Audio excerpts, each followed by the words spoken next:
Shalom! Tudo bem com você? Eu tô gravando esse vídeo com muito carinho para te ajudar a entender qual é o melhor jeito de estudar a Bíblia.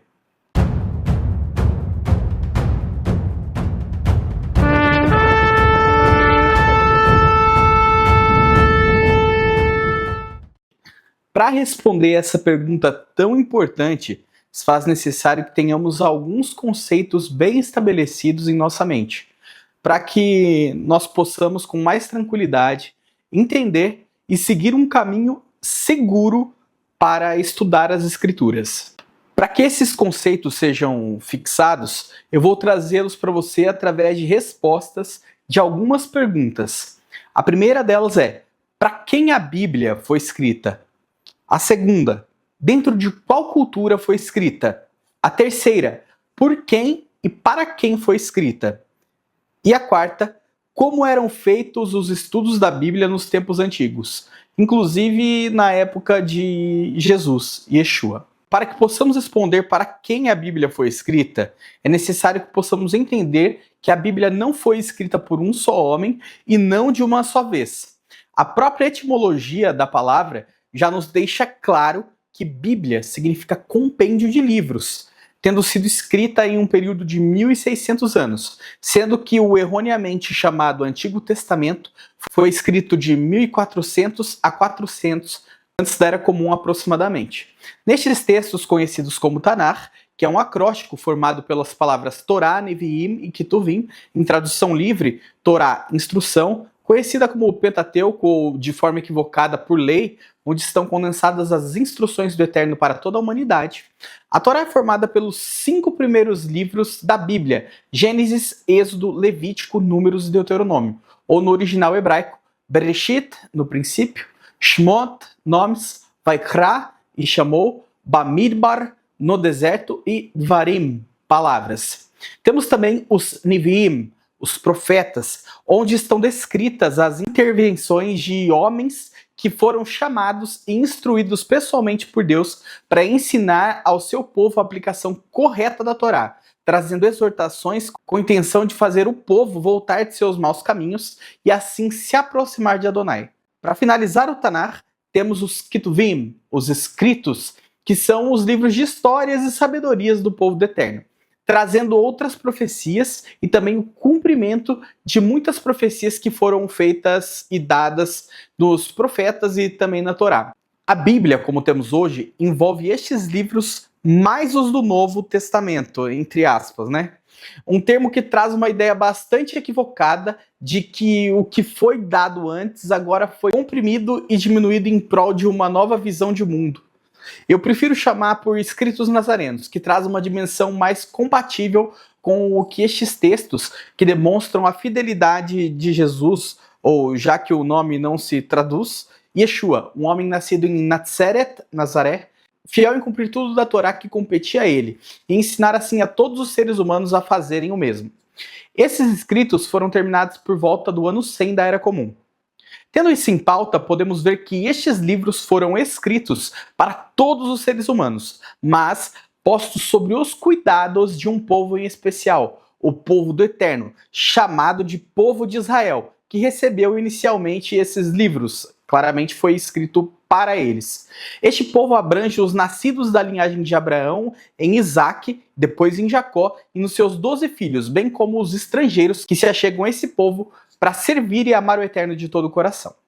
A nomenclatura dada a esse povo foi se alterando através dos séculos, de hebreus para israelita, daí para judeu, no sentido de habitantes da Judéia, sendo esta a nomenclatura mantida até os dias de hoje, apesar da alteração na semântica para não os habitantes da Judéia, mas judeu como um povo e linhagem.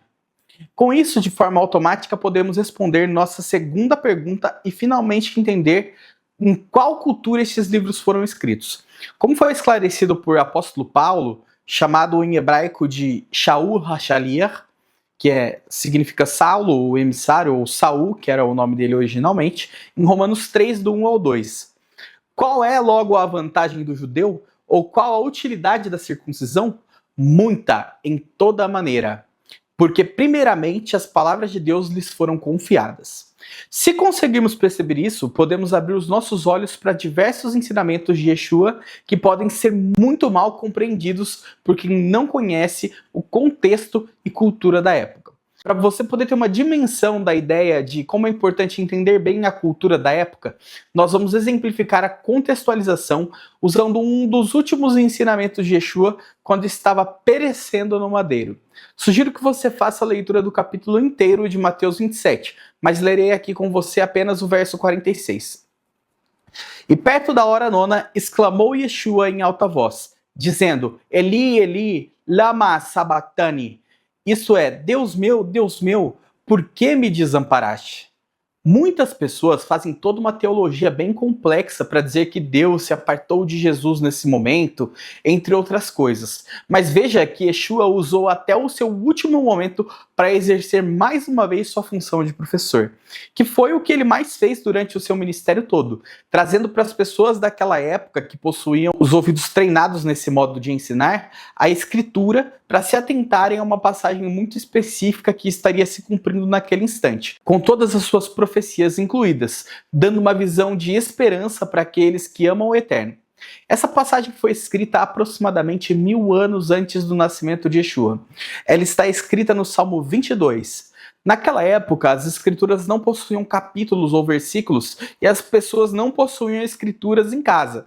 Os preços eram elevadíssimos, então apenas sinagogas ou membros da alta sociedade poderiam ter um ou outro rolo da escritura, raramente todo o compêndio. Então os professores usavam de alguns recursos de linguagem para que os seus alunos decorassem ou soubessem do que estava sendo falado naquele momento. Um deles era citar o início do texto, ao qual queriam chamar atenção. Neste caso, por exemplo, o Salmo 22, que começa da seguinte forma: Deus meu, por que me desamparaste? Ou seja, em hebraico, Eli, Eli, lama sabachthani. Neste salmo, temos diversas profecias se cumprindo. Se você ler o Mateus 27, vai ver algumas das que exporei aqui, que estão escritas no Salmo 22. Mas eu sou verme, e não homem, opróbio dos homens, e desprezado do povo. Todos os que me veem zombam de mim, estendem os lábios e maneiam a cabeça, dizendo, confiou no Senhor, que o livre-o, pois nele tem prazer. Alguns outros pontos desse salmo que se cumprem durante a morte de Yeshua são, no verso 14, como a água me derramei, e todos os meus ossos se desconjuntaram, meu coração é como cera, derreteu-se no meio das minhas entranhas. A minha força se secou como um caco, e a minha língua se pega no paladar. E me puseste no pó da morte. Pois me rodeiam os cães, o ajuntamento de malfeitores me cercou, transpassaram-me as mãos e os pés. Poderia contar todos os meus ossos. Eles vêm e me contemplam. Repartem entre si as minhas vestes e lançam sortes sobre a minha roupa. Vejam que isso tudo se cumpre de forma fatídica no momento da morte de Yeshua. E esclarece o que estava sendo ensinado por ele, sem criar misticismo ou teologias que fogem do contexto da escritura. Deixo para você a leitura final do Salmo 22 para entender a mensagem que Yeshua quer trazer com a sua citação do início desse salmo, para chamar a atenção de todos para este texto completo, do início ao fim, vendo o cumprimento dessas profecias e para a sua mensagem de esperança no final dele. Com isso, presumo que você tenha tido uma dimensão do poder de conhecer a cultura em que a Bíblia foi dada. Com isso, podemos entender para quem e por que foi escrita. É importante notarmos que a Bíblia foi escrita integralmente por seres humanos e todos os livros têm o mesmo propósito: aproximar o ser humano do Eterno. Cada um destes homens são inspirados por Deus para escrever conforme este propósito, usando as experiências e testemunho de seu tempo para poder efetuar essa missão. Alguns desses homens escrevem pela boca do próprio Eterno, ou seja, ditado do Eterno, ou da própria palavra vinda do Eterno. Encontraremos isso usualmente nos profetas. É claro que a Torá é justamente a escritura citada palavra a palavra para Moisés. Temos alguns que são inspirados de forma subjetiva, como o caso do próprio Salmo 22, que já vimos por aqui nesse nosso estudo. Existe uma parte da escritura na Torá, mais especificamente no livro de Shemot, ou Êxodo, seu nome original, Nomes, né? No capítulo 20, em que vemos o próprio Eterno falar para todo o povo de Israel e para todas as nações que estavam lá, e depois ainda escrever essas palavras na pedra, como descrito em Shemot 31:18. E deu Moisés, quando acabou de falar com ele no Monte Sinai, as 2 tábuas do testemunho das tábuas de pedra, escritas pelo dedo de Deus. E novamente em Êxodo 34:1. Então disse o Senhor a Moisés: lavra 2 tábuas de pedra, como as primeiras, e eu escreverei nelas as palavras que estavam nas primeiras tábuas que tu quebraste. Um conteúdo tão importante é revelado em Êxodo 34:28. E Moisés esteve ali com Adonai 40 dias e 40 noites. Nenhum pão comeu e nem água bebeu. E escreveu nas tábuas as palavras do pacto, os 10 pronunciamentos. Também repetido em Devarim, Deuteronômio 4:12-13. E Adonai vos falou do meio do fogo. Ouvistes o som das palavras, mas não vistes forma alguma. Tão somente ouvistes uma voz. Então eles vos anunciou o seu pacto, qual vos ordenou que observasseis, isto é, os 10 pronunciamentos, e os escreveu em 2 tábuas de pedra. Darei um resumo desses 10 pronunciamentos ditos pela boca de Deus e escritos por ele mesmo, e gravados em pedras, ou seja, palavras eternas e de forma alguma mutáveis ou anuláveis. Você pode encontrá-los na íntegra em Shemot 20, do 2 ao 17, em Devarim 5, do 6 ao 21. Primeiro, é uma constatação de quem é o Eterno. O segundo, não cometer idolatria, inclusive através de imagens de escultura. Terceiro, não usar o nome do Eterno para benefício próprio em falsidade. Quarto, guardar o sábado. Quinto, honrar os pais. Sexto, não assassinar. Sétimo, não adulterar. Oitavo, não furtar. Nono, não dar falso testemunho. E 10º, não cobiçar nada do próximo. Após citar esses mandamentos em Deuteronômio 5, temos o motivo de toda a Torá, os profetas e os escritos. Olhai, pois, que façais como vos ordenou Adonai, o vosso Deus. Não vos desvieis nem para a direita e nem para a esquerda. Andareis em todo o caminho que vos ordenou o Senhor, vosso Deus, para que vivais e bem vos suceda. E prolongueis os vossos dias na terra que haveis de possuir. O motivo é ter vida. Essa vida é dada por graça, pelo Eterno, e podemos demonstrar o nosso amor por recebê-la obedecendo à Torá, a sua instrução, nos mantendo no caminho que fomos postos rumo à salvação, pois ao seguirmos o que ela nos diz, estaremos atingindo o objetivo dessa instrução, tendo acesso à sua finalidade, como está escrito também por apóstolo Paulo em Romanos 10:4. Pois Cristo, pois o Mashiach, o ungido, é a finalidade da lei, para justificar a todo aquele que crê. Não temos tempo nesse estudo de explicar sobre a palavra crença no contexto original, mas podemos produzir um conteúdo sobre isso. Se você tiver interesse, escreve aí nos comentários para eu ficar sabendo, ou me manda o WhatsApp, e aí eu penso para poder produzir esse estudo para vocês. Enfim, vimos que o conhecimento e a aplicação da Escritura em nossas vidas nos levam ao Eterno através de Yeshua, já que ele é o nosso modelo de como aplicar estes conhecimentos no nosso cotidiano.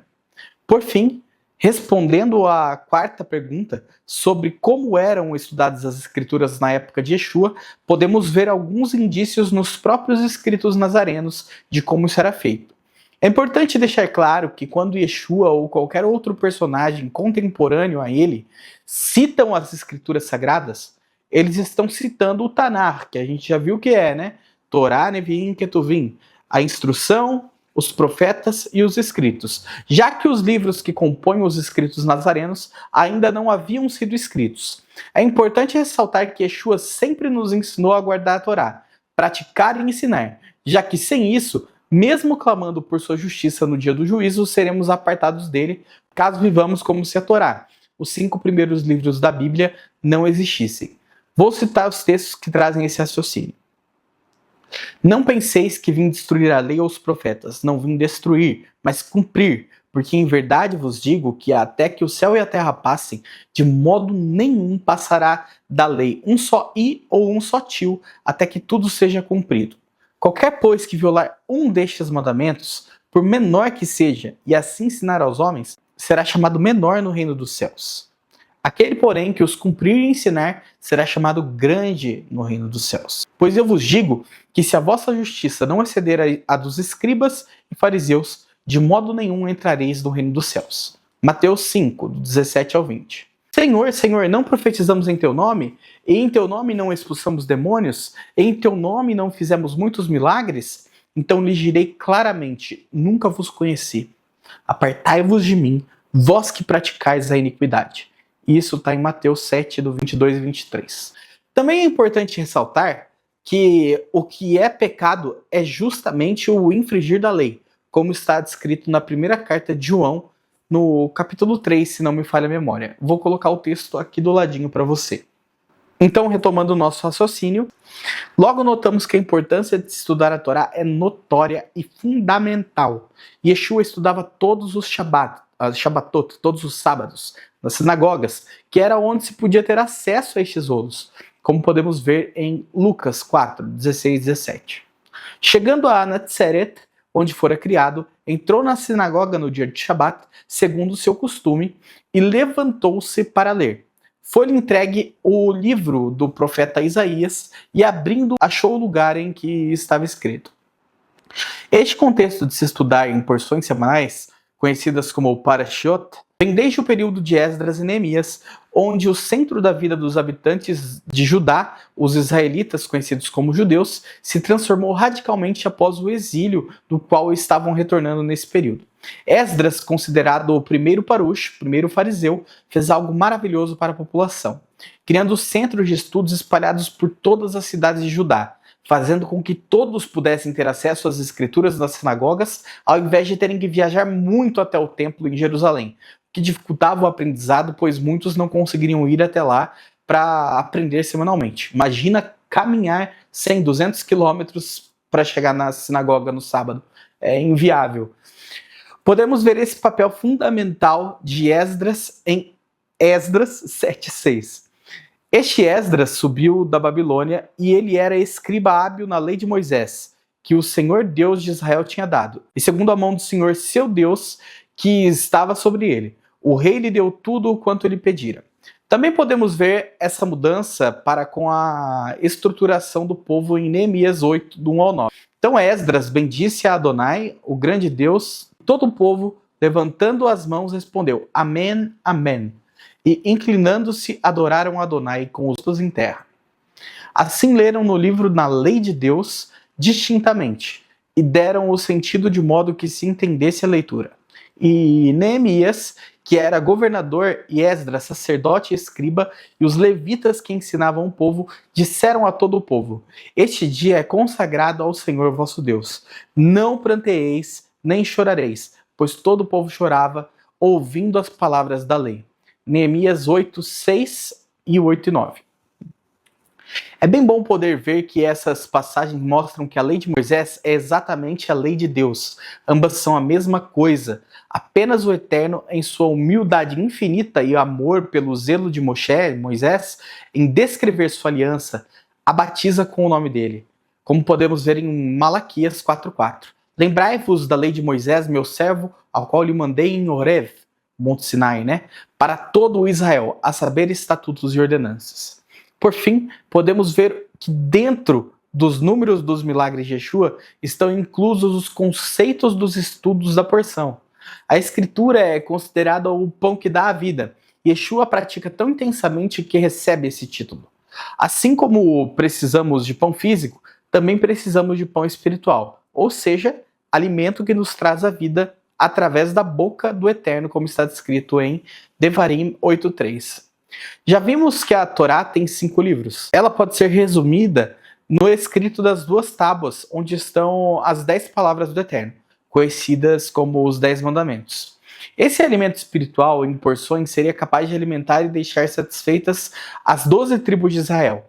Vejamos então o milagre executado por Yeshua, descrito em Matitiahu 14, do 16 ao 20. Yeshua, porém, lhes disse: Não precisam ir embora, dai-lhes vós de comer. Então eles lhe disseram: Não temos aqui senão 5 pães e 2 peixes. E ele disse: Trazei-mos aqui. Tendo mandado as multidões que se reclinassem sobre a relva, tomou os 5 pães e os peixes e, erguendo os olhos ao céu, os abençoou. E partindo os pães, deu-os aos discípulos, e os discípulos às multidões.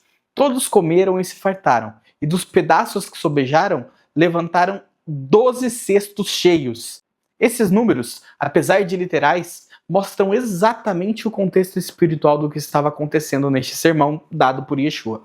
Os pães não foram multiplicados, nem mesmo os peixes o foram, mas sim que as porções retiradas deles não tinham fim e eram capazes de alimentar a todos, deixando restar 12 cestos. 5 pães, como os 5 livros da Torá, 2 peixes, como as 2 tábuas. Você já tinha reparado nos números desse milagre? Isso acontece em muitos outros casos dos milagres executados com Yeshua. Estudando no contexto original e por porções, por parashiot, podemos notar em passagens como essa muito do contexto espiritual dentro das maravilhas executadas por Yeshua, sempre com foco em ensinar da Escritura para o povo que o seguia. Tendo respondido essas 4 perguntas, fica claro que a melhor maneira de estudarmos a Escritura é iniciando pela Torá e por porções, desde os dias antigos, como descrito em Atos 13:15 e Atos 15:21, até os dias de hoje. A Torá, os profetas, os escritos e os escritos dos nazarenos são estudados e para isso divididos em porções semanais, para que possamos maximizar o nosso aprendizado e melhorarmos nossa prática e assim agirmos sempre o mais parecido possível com Yeshua todos os dias de nossas vidas, cumprindo e guardando a Torá, porque como explica o sábio rei Salomão, para isso fomos feitos. De tudo o que se tem ouvido, o fim da coisa é: teme a Adonai e guarda o seu mandamento, porque isso é o dever de todo homem. Porque Adonai há de trazer toda a obra a juízo, e até tudo o que está encoberto, quer seja bom, quer seja mal. Esse texto está em Eclesiastes 12, 13 e 14. Para que você possa conhecer mais sobre as porções semanais, eu vou deixar na descrição um link que te leva a um cronograma de estudos das porções semanais para este ano, como os capítulos e versículos que deveriam ser lidos durante a semana para serem estudados a cada sábado, em todos os Shabbatot, todos os sábados. Quem compilou este cronograma de estudos foram os Morim, os professores do canal Teshuvah Total, em especial, se não me engano, o professor Renato Prinzio. Sugiro que, se você quiser saber mais, acompanhe os estudos no canal Teshuvah Total, pois todas as semanas diversos professores fazem leituras interpretadas das porções semanais, ajudando a todos a aprenderem mais sobre a Escritura. Forte abraço e tudo de bom. Shalom, shalom.